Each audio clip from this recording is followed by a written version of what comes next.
اللهم صل على وسلم وبارك على عبدك ورسولك محمد وعلى وصحبه أجمعين والحمد لله رب العالمين. وإذا قيل لهم أنفقوا مما رزقكم الله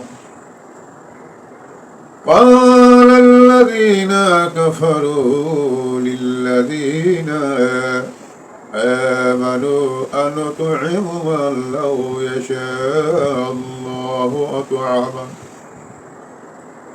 الحمد لله رب العالمين. সমস্ত প্রশংসা আল্লাহ রব্বুল আলামিনের জন্য। আল্লাহ রব্বুল আলামিন সমস্ত কুল কায়নাতের মালিক, যে আল্লাহ রব্বুল আলামিন গভীর সাগরের পানির নিচে, অথই পানির নিচে ছোট্ট ছোট্ট পিপিলিকার পায়ের হাঁটার আওয়াজ যিনি শুনতে পান, সেই আল্লাহ তাআলার দরবারে শুকরিয়া জ্ঞাপন করি আলহামদুলিল্লাহ। আল্লাহ রাব্বুল আলামিন কোরআনে কারীমে সূরাতুল ইয়াসিনের মধ্যে আল্লাহ রাব্বুল আলামিন কত সুন্দর করে ইরশাদ ফরমান। আল্লাহ রাব্বুল আলামিন বলেন, ওয়াইযা কিলা লাহুম আনফিকু মিম্মা রাযাকাকুমুল্লাহ মিম্মা রাযাকাকুমুল্লাহ ক্বালাল্লাযীনা কাফারু লিল্লাযীনা আমানু। আল্লাহ রাব্বুল আলামিন ওই কাফের বেঈমানদেরকে লক্ষ্য করে বলেন যে, আমার পয়গম্বরগণের যখন তাদের নিকট তাদের ধন সম্পদ হইতে কিছু অংশ আমি আল্লাহ রাস্তায় দান খয়রাত করার জন্য বলতেন, তখন ওই বলা হয়েছে আল্লাহ তাআলা বলেন যে, আমি তোমাদেরকে যেই ধন সম্পদ নেয়ামত দান করেছি, তাদের সেই নেয়ামতের মধ্য থেকে একটি অংশ আল্লাহ তাআলা রাস্তায় দান খয়রাত করার জন্য আমার পয়গম্বরগণেরা, আমার সত্যবাদী বান্দা বান্দিরা যখন তাদেরকে বলেন যে, তোমরা এই অংশটি গরিব মিসকিন অসহায় মানুষদেরকে দান করো। আল্লাহ রাব্বুল আলামিন বলেন, আমার যে সমস্ত বান্দা বান্দিরা ধন সম্পদের মালিক হয়েছে, অথই পরিমাণে বহু টাকা পয়সার মালিক হয়েছে,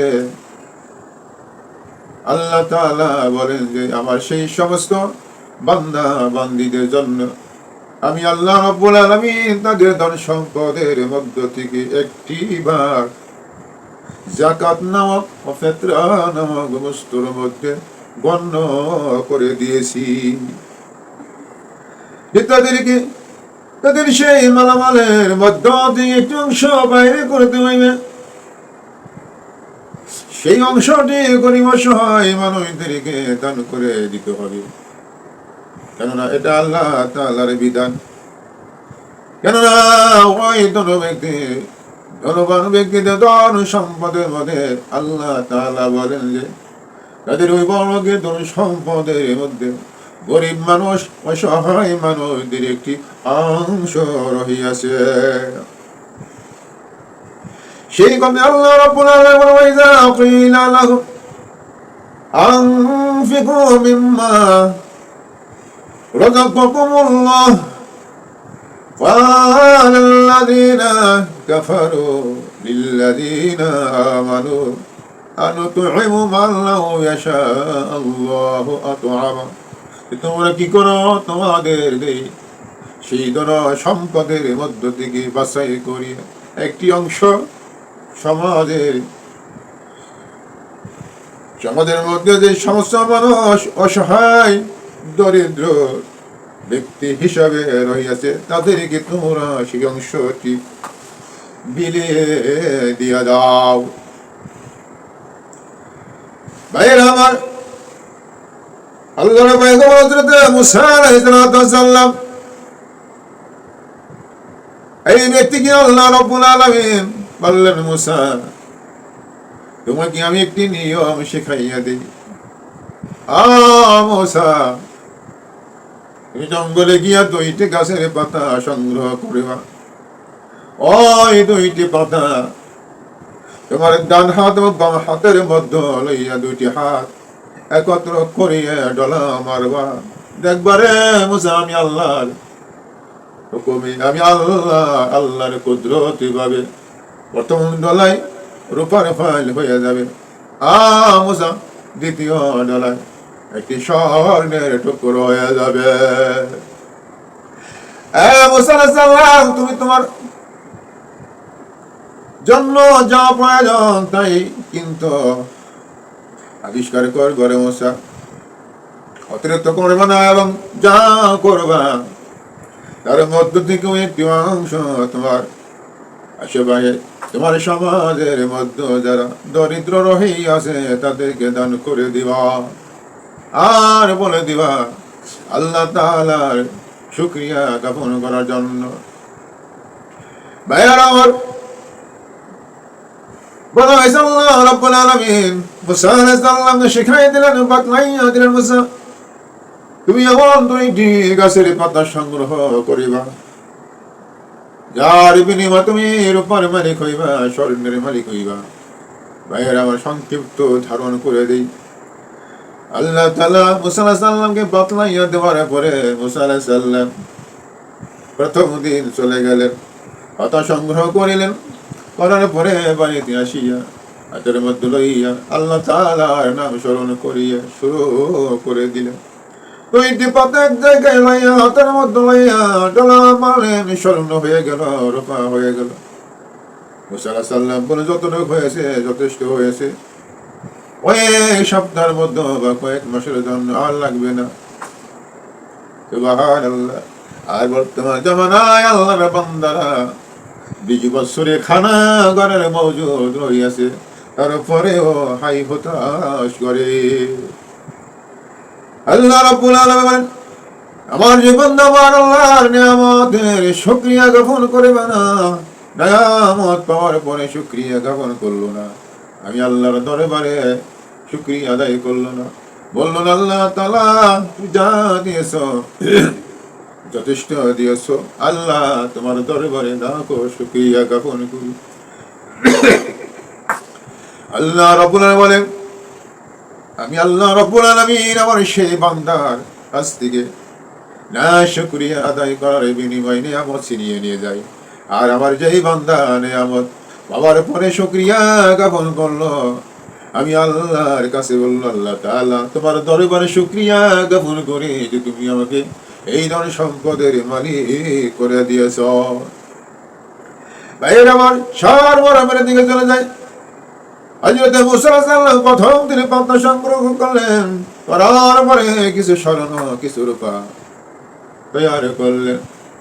দ্বিতীয় দিন আল্লাহ তাআলা মুসা আলাইহিস সালামকে যখন আবার বললেন, মুসা, আবার পুনরায় নতুন পাতা নিয়ে আসো, এই পাতায় নতুন পাতা নিয়ে আসো, কেননা যখন তুমি স্বর্ণ রূপা তৈরি করে পরে মুসা, কিন্তু তোমার শর্ত হইবে প্রতিদিন নতুন কথা নিয়ে আসবা। বন্ধুরা, হযরত মুসা আলাইহিস সালাম প্রথম দিন যাওয়ার পরে দ্বিতীয় দিন যখন যাইবেন তখন একটু হয়রান পেরেশান মতো তিনি হতো, মানে হয়রান পেরেশান এরকম একটি তিনি অনুভব করতে পারলেন বা করলেন, কেননা বহু দূর যেতে হয়, নিরাময় এলাকায় সেই নিরিময় জঙ্গলের মধ্য থেকে খুঁজিয়ে খুঁজিয়ে সেই গাছের পাতাগুলো সংগ্রহ করতে হয়। এই জন্য মুসা আলাইহিস সালাম বলেন, আল্লাহ তাআলা আমার ভাই চাচাতো ভাই কারণকে তুমি আমি মুসার সহিত পাঠিয়ে দাও। আল্লাহ তাআলা কবুল করলেন মুসা আলাইহিস সালাম দোয়া। কারণকে মুসা আলাইহিস সালাম সঙ্গে করে নিয়ে গেলেন সেই পাঠানোর জন্য।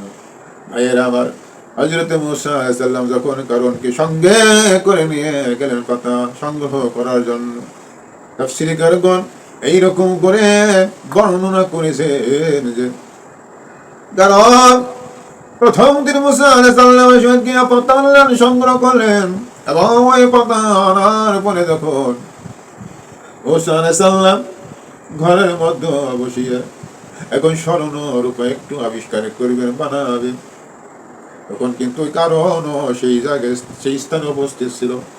কারণ সামনে মুসা আলাইহিস সালাম কেমন করে পাতা দিয়ে পাতার সঙ্গে মিলাইয়া ডলা দিয়া স্বর্ণ রূপা বানায়, এটা কিন্তু কারণ লক্ষ্য করতে পারছে বা লক্ষ্য করছে।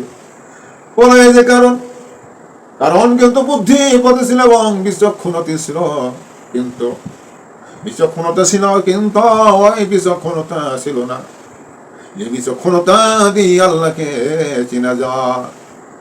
কারণ ছিল বিচক্ষণতা দুনিয়াদারির দিকে লক্ষ্য করে দুনিয়াদারি হাসিল করার জন্য সেই দিক দিয়ে কারণ বুদ্ধিপতি ছিল, জ্ঞানী ছিল, কিন্তু